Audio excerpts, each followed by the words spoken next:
ఈ మధ్య ఎంత పెద్ద సినిమా అయినా సరే లీకుల బెడద తప్పడం లేదు. రీసెంట్ గా మహేష్ బాబు రాజమౌళి వారణాసి సినిమా నుంచి బోట్ యాక్షన్ సీక్వెన్స్ లీక్ కాగా మేకర్స్ సీరియస్ అయ్యారు. అలాగే విజయ్ జననాయకన్ మూవీ విడుదలకు ముందే లీక్ అయి అందరినీ షాక్ కి గురి చేసింది.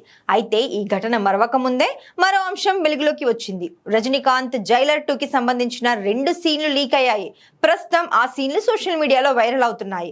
ఇది చూసి చిత్ర యూనిట్ షాక్ అయింది. దీంతో లీక్ అయిన వీడియోల ప్రచారంపై నిర్మాణ సంస్థ సీరియస్ అయింది. లీకేజీ అంశంపై మేకర్స్ అధికారిక ప్రకటన విడుదల చేశారు. పైరసీ నిరోధక టీం నిరంతర పర్యవేక్షణ చేస్తోంది. వీడియోలు షేర్ చేస్తే కఠిన చర్యలు తప్పవని హెచ్చరించారు.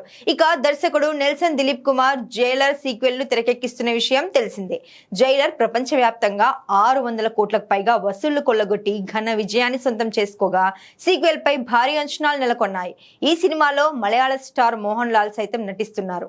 కన్నడ స్టార్ శివరాజ్ కుమార్ పాత్ర కూడా అలరించనుంది. కూలీ కాస్త నిరాశపరచడంతో జైలర్ 2తో సాలిడ్ హిట్ కొట్టాలని సూపర్ స్టార్ ఫ్యాన్స్ ఎదురు చూస్తున్నారు. ఈ నేపథ్యంలో సినిమాలోని సీన్స్ లీక్ అవ్వడం గందరగోళాన్ని సృష్టిస్తోంది.